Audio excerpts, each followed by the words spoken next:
Halo semuanya, pada video kali ini saya akan menyajikan bagaimana menganalisis regresi linier berganda. Oke. Kita ambil data yang pertama kali dari bukunya Gujarati dan Potter pada tabel 73. Ini kebetulan data yang saya punya, data lama ya, data lama yang menghubungkan antara eh, labor days di sini dan real capital input ya. Labor days dalam million eh, NT dollar, million days, jadi ini hari kerja kali ya, ya mungkin gitu, dalam million ya, dalam juta hari juga, dan Y-nya sebagai variable dependennya adalah real gross product. Jadi ini sebagai salah satu ilustrasi dari fungsi COP12. Ya, fungsi COP12. Nah, oleh karenanya, kita akan transformasi dulu semua variabel ini ke dalam bentuk log-nya. Jadi di sini ln, jadi kita ambil lon saja, lon dari real gross product, di sini lon labor, dan di sini lon dari real capital input. Caranya tinggal di sini kopikan saja, di sini adalah logaritma natural dari data ini, ya. Kemudian kopikan ke seluruh eh, data yang sesuai, data di sini ya ukurannya eh, berapa baris kali berapa kolom, 15 baris kali 3 kolom ya. Nah sekarang datanya dalam bentuk logaritma natural semuanya.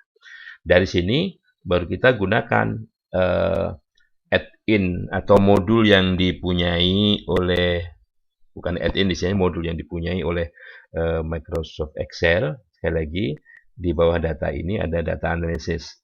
Jika pada Microsoft Excel yang kalian punya belum muncul data analisis, itu bukan berarti nggak ada. Sekali lagi, caranya aktifkan dengan cara pilih file option, kemudian di sini oke, add-in-nya kita klik, sorry, ada gangguan nih ya. File, ada gangguan. Nah ini eh, pilih analisis toolpack VBA, analisis VBA dia, kemudian klik go, nanti dua yang terasa ini diklik, analisis toolpack dan analisis toolpack VBA-nya, sebetulnya salah satu juga nggak apa-apa, yang bawah aja, yang kedua, kemudian klik OK. Nah, klik OK, nah nanti tinggal, nanti dia akan memunculkan modul ini, kan ini sudah muncul ya nggak masalah. Nah ini diklik data analisis, maaf ya, data analisis ya. Nah pilih regresi, oke ya, regresi oke. Nah jadi yang pertama kita eh, masukkan adalah input wiring ya, di kisaran Y-nya, karena Y sebagai variabel dependennya adalah lon RGP, kita sorot begini ya. Nah sebaiknya variabel responnya diletakkan di kolom paling depan atau kolom paling belakang, karena eh, pada entry berikutnya input X ring ini kita harus menggunakan variabel-variabel X yang saling berkaitan, berurut. Jadi ini input wiringnya dari log labor ini dan log RJI ya, ini oke. Karena di sini di baris pertama ini kita sorot labelnya, jangan lupa diklik ya. Kemudian di sini sebetulnya defaultnya 95%, ini bisa diklik tambahkan jadi 99%, jadi dua-duanya biar muncul ya. Ini kalau mau dimunculkan, kalau enggak ya nggak apa-apa nih. Ini ya. Nah, ini habis itu eh, di sini letak outputnya di mana? Kalau mau diletakkan di sini ya, pojok paling kiri atas dari output add-in Excel ini ya, ganti saja ini I5 ya. Di sini diganti. Ini klik. Ini ya, sorry, ini. Baru di OK kan, oke? Nah, maka akan muncullah data seperti ini, ya. Seperti tadi. Nah, kalau sekarang memang benar-benar multiple R di sini karena variabel independennya atau variabel yang mempengaruhi Y, variabel yang mempengaruhi log RGB ini ada dua, yaitu log labor dan log RCI. Jadi di sini koefisien korelasi berganda karena lebih dari satu variabel yang mempengaruhi respon ya, 94,29. Sedangkan dengan analogi yang sama, R kuadrat ini adalah koefisien determinasi ya, merupakan kuadrat, yang pertama merupakan kuadrat dari multiple R nih bisa, atau rasio dari kedua ini. Jumlah kuadrat regresi atau jumlah kuadrat model dibagi jumlah kuadrat. Jadi ini ya. Jumlah kuadrat regresi dibagi jumlah kuadrat total. Ya. Bisa merupakan kuadrat dari ini, sama aja. Ya. Sedangkan adjusted R-nya dengan menggunakan rumus yang tadi sudah saya sampaikan dalam regresi linear sederhana, itu 1 dikurang dalam kurung 1 min R kuadrat koefisien determinasi kali di sini apa namanya K12 banyaknya sampel dikurang 1 dibagi banyak sampel dikurang parameternya. Ya, parameternya ada 3. Konstanta, kalau biasanya orang menyebutnya ini beta 0 topi, beta 0, beta 1, beta 2, ada 3 ya. Jadi pengurangnya 3. Oke. Jadi ini keterangannya N15 ya. Nah, sedangkan pada analisis keragaman di sini derajat bebas regresinya 2. Derajat bebas regresi 2 itu karena ada 2 variabel yang mempengaruhi respon. Kita mau uji apakah kedua variabel tersebut ya, secara bersama-sama tidak mempengaruhi respon apa tidak. Jadi H0-nya, hipotesis 0-nya mengatakan bahwa log labor dan log RCI ini secara bersama-sama tidak mempengaruhi log RGB. Hipotesis 0-nya. Ya. Nah, bagaimana sum square regresi ini bisa diperoleh kalau misalnya kita menghitungnya manual? Oke. Jadi pertama kali mungkin kita perlu bagaimana mendapatkan koefisien dari konstanta atau beta 0, beta 1, beta 2 topi ini ya. Nah, ada cara pertama adalah menggunakan matriks tentunya ya, menggunakan matriks ya. Oke.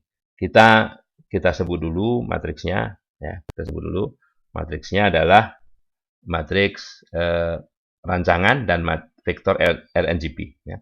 Jadi kalau ini kita sorot maka akan muncul nama matriks rancangan X-nya, matriks X-nya. Jadi saya tambahkan di sini kolom yang semua nilai 1 yang nanti digunakan untuk menghitung koefisien dari beta 0 topi ini. Kemudian di sini saya namakan vektor log RGP, vektor RGP. Jadi nama array-nya ya. Oke. Kemudian beta 0, beta 1, beta 2 ini, beta 0 topi, beta 1 topi, beta 2 topi ini. Jadi kalau ini kita sorot gini adalah hasil dari ini. Hasil dari ini. Jadi perkalian matriks antara X transpose X, ini X transpose X ya, diinverskan ya, diinverskan. Jadi X transpose X inverse kali ya X transpose Y, Y-nya ini ya, Y-nya ini. Jadi kalau kita lihat di sini ya bentuknya seperti itu, biar agak panjang dikit ya. Nah, ini sorry. Mana tadi? Nah, ini. Nah, jadi ini fungsi dalam fungsi. Transpose X, ini X. Perkalian antar matriks transpose X dengan X. Ya. Kemudian diinverskan dulu. Kemudian dikalikan. Inverse dari X transpose X ini dengan X transpose Y. Ini kalau nggak mau langsung satu persatu ya caranya bertahap. Misalnya gini, ini X transpose X. Dari mana? Ini. X transpose X. X-nya matriks rancangan, ya. X transpose X. Jadi perkalian matriks multiplication antara X transpose dengan X. Hasilnya ini. Kemudian ini adalah inverse dari ini. Jadi M inverse dari ini. Jadi matriks kebalikan dari ini adalah ini. Ya. Oke. Itu dari situ baru kita bisa menghitung bagaimana mendapatkan nilai-nilai jumlah kuadrat ini, ya, jumlah kuadrat ini, ya. Dari mana? Di sini, ya. Oke. Oke. Yang pertama ini, ya. Jumlah hasil kali antara n lebar, ya. Ini y dengan ini x dengan x1 dengan y, ya. Jumlah hasil kali x1 y, ya. Oke. Ditambah yang kedua, ya. Jumlah hasil kali x2y, ya. Nah, yang dipakai K22. K22 itu ini. Jadi intercept-nya nggak dipakai. Yang dipakai jadi beta 1 topi kali, ya. Ini. Ya, beta 1 topi kali jumlah hasil kali antara X1 dengan Y, ya. Ditambah K23. K23 itu ini. Beta 2 topi kali jumlah hasil kali X2 dengan Y. Nah, dapatnya itu, ya. Kalau bawahnya? Nah, oke. Jadi 0,5381 itu di sini, ya. Sama ini, ya. Caranya gitu. Kalau jumlah kuadrat total ini, ya, jumlah kuadrat total ini sama seperti jumlah kuadrat total. Jadi jumlah kuadrat Y. Nah, jumlah kuadrat Y. Y-nya log RGP. Jadi jumlah kuadrat itu sum square dari Y log RGP, ya, array ini dikurangi jumlah log RGP kuadrat dibagi banyaknya data. 0,6052 ini jumlah kuadrat total. Sehingga jumlah kuadrat errornya, jumlah kuadrat residual ini, jumlah kuadrat total di sini dikurangi jumlah kuadrat regresi di sini. Nih, ya, 0,0671. Atau dengan cara ini adalah jumlah dari ini yang dikuadratkan. Jadi masing-masing ini dikuadratkan di jumlah. Oke, ini saya beri nama residu, ya. Jadi kalau sum square residu, jadi kalau ini, jadi sum square residu ini, itu juga bisa digunakan untuk langsung mencari jumlah kuadrat ini, jumlah kuadrat galat ini, yang sekaligus bisa untuk cross check benar nggak hitungan jumlah kuadrat regresi dan jumlah kuadrat totalnya ini, ya, khususnya jumlah kuadrat regresi, ya. Oke, ini sudah benar. Nah, sekali lagi ms atau kuadrat tengah ini rasio dari sum square dengan derajat bebasnya, ya. 0,538 dibagi 2, 0,671 dibagi 12, dapatnya ini, ya. Ini min square. Sedangkan F, jadi untuk menguji apakah koefisien regresi, ya, beta 1, beta 2 itu sama-sama 0 berbarengan, atau artinya log labor dan log RCI itu secara bersama-sama tidak mempengaruhi log RGP. Bisa lihat dari nilai F di sini. Nilai F-nya rasio dari 0,26 dibagi 0,0056 ini, ya. Rasio dari ini. Ini kalau ini bagi ini 48. Nah, sedangkan di sini adalah nilai peluangnya. Untuk F dengan derajat bebas 2, 12, ini derajat bebas 9, 9-nya ini, penyebutnya ini, derajat bebas 92, derajat bebas penyebut 12. Nilai 48, nilai F 48,0828 itu, ya, di sebelah kanan titik ini, pada derajat bebas 2 dan 12, distribusi F itu, nilainya kecil sekali ini. Atau ini, 0,1864 sekian E pangkat min 06. Artinya, angka 1 itu pada digit ke-6 setelah desimal. Gitu, ya. Nah, caranya sama seperti, cara mencarinya sama seperti yang sudah saya ajarkan, F dis, gitu, ya, F dis, sorry, kalau nggak salah, nggak mau dia. Argumen salah. RT right tail gitu ya, right tail ekor kanan, nilai F-nya 48, derajat bebas pertama 2, derajat bebas kedua 12. Ini kalau kita tekan, nah sama ya, nilai itu. Ya, sama ini 1,8644 ya kali E kali 10 pangkat min 6. Nah, ini nilai F-nya, nilai peluangnya. Sama dengan cara mencarinya begitu. Nah, nilai ini sangat kecil. Artinya tidak benar bahwa secara bersama-sama log labor dan log RCA ini ya tidak benar bahwa, dan negasi dari hipotesis nol, tidak benar bahwa log labor dan log RCA ini secara bersama-sama mempengaruhi log RGP. Artinya sedikitnya ada satu. Jadi sedikitnya ada satu, entah log labor, entah log RCA yang mempengaruhi, atau dua-duanya mempengaruhi, karena sedikitnya ada satu ya, mempengaruhi log RGP. Nah, untuk itu baru analisis berikutnya ini yang bermakna ya. Jadi tadi sudah kita ajarin, kita belajar bagaimana mendapatkan nilai ini secara manual kalau kita menggunakan data yang ada ini, tidak menggunakan, misalnya kita tidak tahu sebetulnya di Excel itu ada modul add-in yang bisa menganalisis seperti ini gitu ya. Nah, ini hanya sekaligus juga mengkonfirmasi, memverifikasi bahwa apa hasilnya itu sama ya gitu.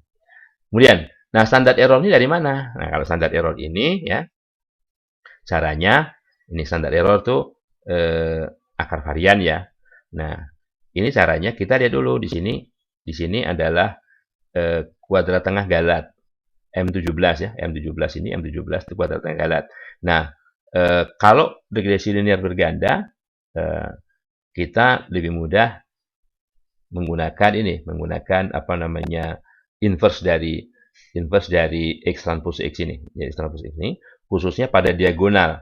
Jadi diagonal ini 1072,06 nanti digunakan dalam perhitungan untuk mengestimasi varian dari beta 0 topi atau intercept. Ini untuk beta 1 topi, ini untuk beta 2 topi. Kalau hanya tiga parameter regresi ya, beta 0, beta 1, beta 2 topi, nanti yang dipakai itu, yang dikalikan dengan kuadrat tengah galatnya. Ini lihat ya, ini F51, G52, H53. Jadi nilai-nilai itu kalau kita kalikan dengan galat, kalau kita kalikan dengan galatnya apa? Galatnya di sini, M17 ya. Jadi kalau kita kalikan M17 ini sebagai ini saya kunci, $M dan $17 ini saya kunci karena saya kopikan ke bawah. Oke. Kemudian saya akarkan, akan dapatkan nilai ini. Standar errornya. Kalau ini varian. Jadi akar varian, makanya di sini di square root langsung. Di akar langsung ya. Sehingga kita dapatkan standar error masing-masing. Standar error untuk beta 0, beta 1, beta 2 topi. Oke. Nah, kemudian untuk menguji apakah masing-masing nilai ini bisa dianggap sama dengan 0 atau tidak, berbeda dengan 0 secara signifikan apa enggak, kita bagi masing-masing koefisien ini dengan standar errornya, karena uji T itu nilai untuk masing-masing ini sama dengan 0 ya, hipotesis 0-nya. Apakah beta 0 sama dengan 0, beta 1 sama dengan 0, beta 2 sama dengan 0, populasinya kita gunakan uji T yang di sini merupakan rasio antara koefisien dengan standar errornya. Nah, kita dapatkan di sini kalau min 3,3 dibagi 2,4 kita dapatkan min 1,36, 1,49 dibagi 0,53 2,77, 0,48 dibagi 0,1 4,8. Nah, sekali lagi di sini cara untuk menghitung p-value-nya adalah dengan menggunakan uji T. Jadi sama dengan T seperti tadi ya. T di itu 2T. Kalau kita menggunakan uji dua arah, 2T detail, nilainya berapa di sini. Oke, kita coba kalau jangan-jangan error ya.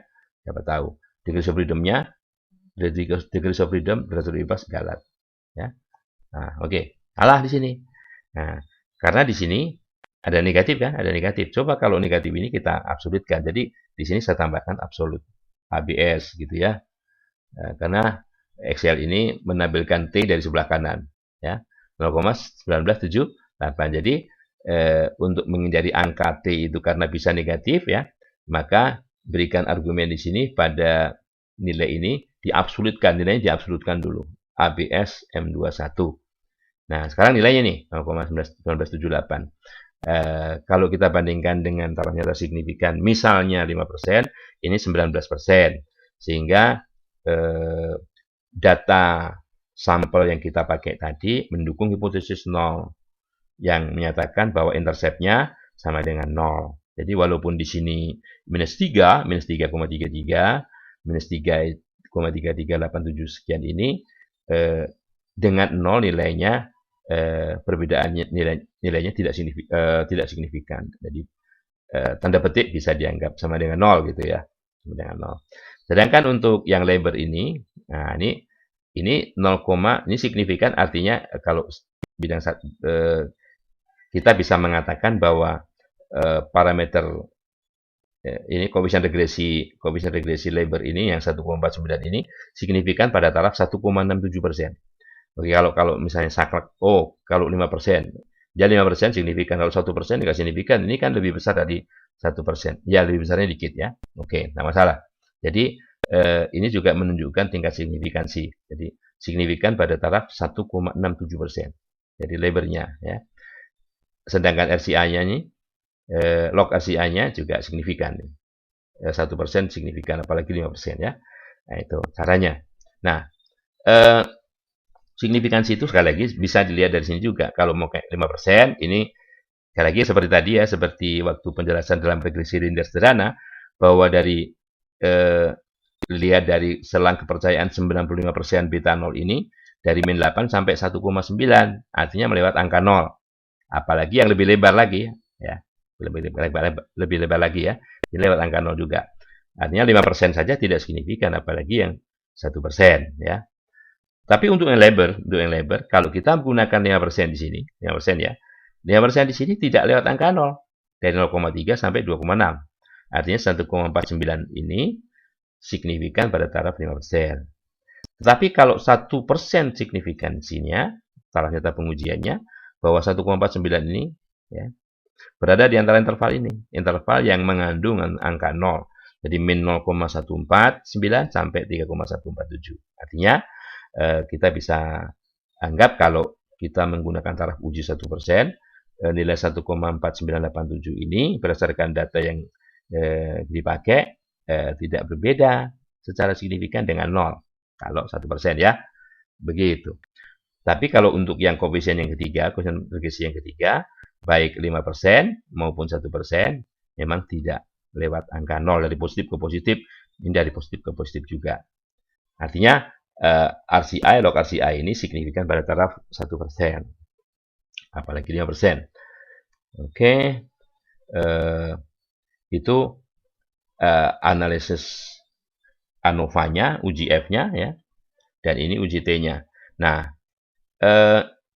dalam hal kalau variabel independen dan variabel dependennya sama-sama di-log-kan, ini dalam terminologi ekonomi, maka ini adalah nilai ini punya makna sebagai koefisien elastisitas ya, koefisien elastisitas RCI terhadap RGP.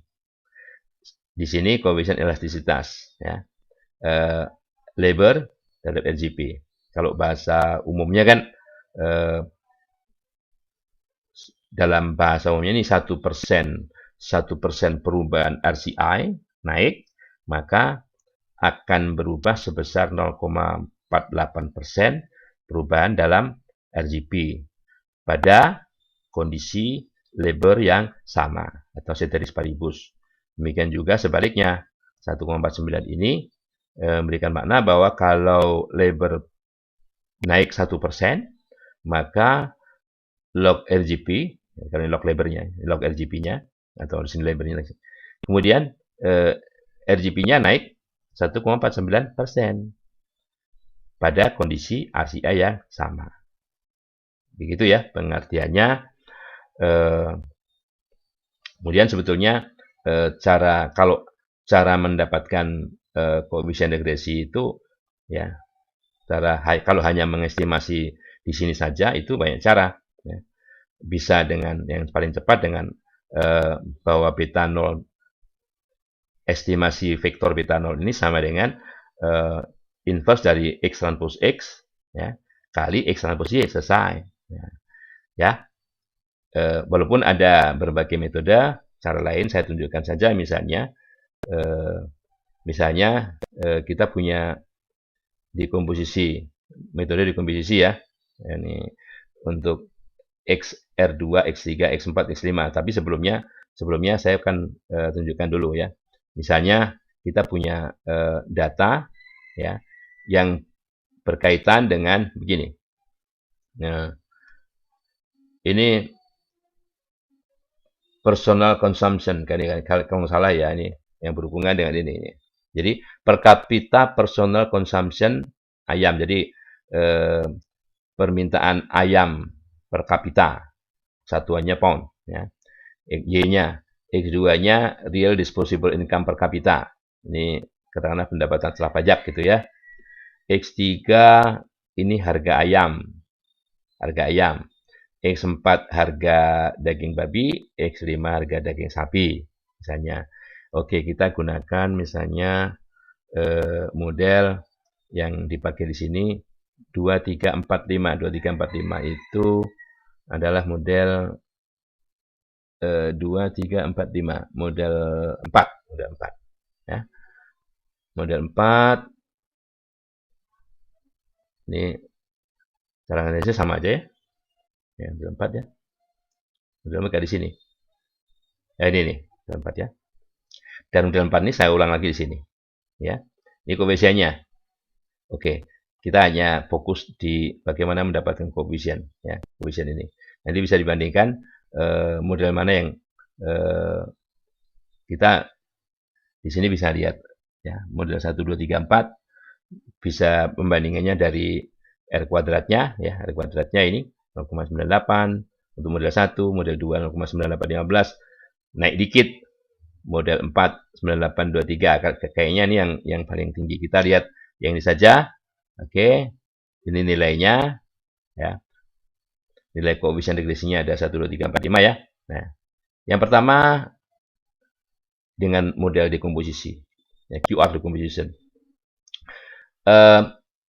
Supaya bisa mencari QR decomposition ini, kita harus punya di add-in Excel ini namanya PopTools ya, PopTools. Selagi ini sayangnya nggak bisa di apa namanya 64 bit kayaknya nih, hanya di 32 bit dan nggak ada di Mac, yang ada di Windows ini. Nah, nanti bisa dicari di internet bagi yang memungkinkan untuk mengerjakan ini. Jadi PopTools di sini ada modul, beberapa modul untuk pengolahan matriks ya. Kita pertama kali pilih QR decomposition nih, ya, decomposition nih. Nah, nanti ada perintahnya tunjuk matriks, gimana jumlah barisnya lebih besar atau sama dengan jumlah kolom ya. Nanti letakkan di mana? Yang kita tunjuk ini tadi ya. K39 sampai P61.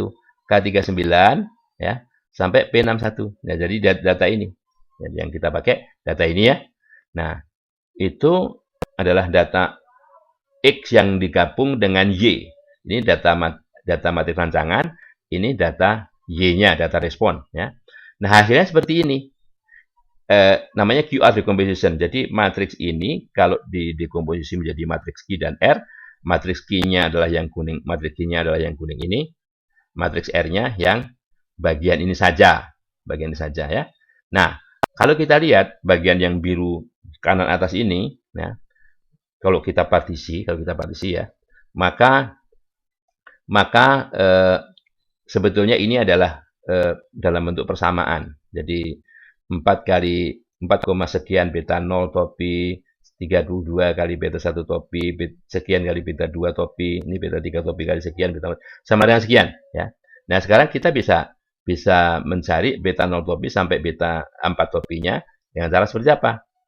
Tadi ya. Inverskan ini, kalikan ini. Jadi, inverskan X39 sampai AB43 ini kali ini.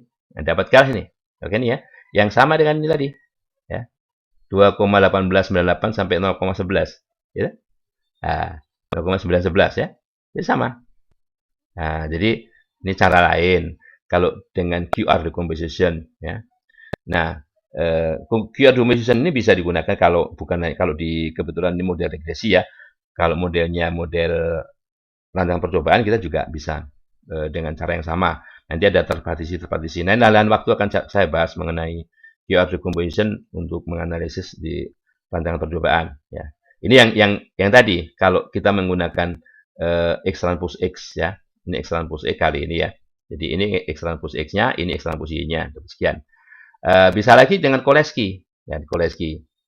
Kalau Koleski di modul ini juga ada Koleski, ya, modul ini juga ada Koleski. Jadi Koleski decomposition, baik Koleski decomposition ya. Nah, tapi yang hasil dari Koleski itu seperti ini. Kita harus transpose dulu menghasilkan matriks ini. Jadi ini matriks yang pertama, ini matriks yang kedua. Nah, kalau seperti yang tadi, untuk mendapatkan koefisien regresinya kita juga bisa mengalihkan inverse dari ini kali ini. Jadi ini kayak persamaan tadi, ya. Itu QR, Koleski, ini LU. Nah, dikomposisi LU, lower upper ya, lower upper. Nah, ini juga mirip seperti tadi. Jadi dengan LU decomposition yang modulnya juga ada di PopTools, ya, modulnya ada di PopTools, LU decomposition nih, ya. Kita dapatkan persamaan ini juga. Yang akhirnya kita juga bisa menggunakan apa namanya untuk mendapatkan apa namanya koefisien regresinya saja.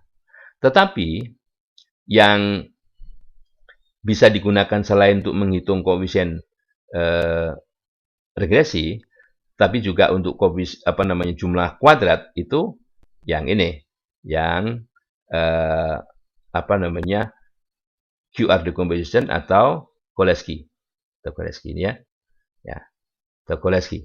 Jadi kebetulan sama ujung ekornya ini. Jadi kalau ini dikuadratkan, ini kita kuadratkan, ya 0,85 kuadrat. Ini kalau ini faktor koreksi, ini faktor koreksi. Jadi kuadrat dari ini itu faktor koreksi sebetulnya. Jadi kalau ini 0,73 dan sebagainya sampai 0,06 itu sama dengan seperti ini, ya.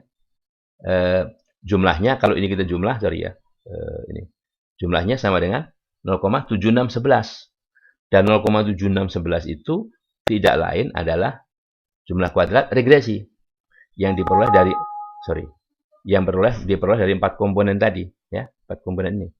1 2 3 4 ya. Untuk dari X1, X2, X3, X4 log apa tadi? Ya, pokoknya 4 variabel bebas tadi ya. Jadi kalau ini dijumlahkan nilainya nih 0,7611. Yang tidak lain adalah jumlah kuadrat regresi. Ya. Oke. Itu tambahan saja untuk regresi linear berganda. Jika ada hal-hal yang ingin ditanyakan, silakan berikan komen atau japri ke via email sigit.nugroho.1960@gmail.com. Begitu yang dapat saya sampaikan tentang regresi linear berganda. Sampai jumpa lagi lain waktu.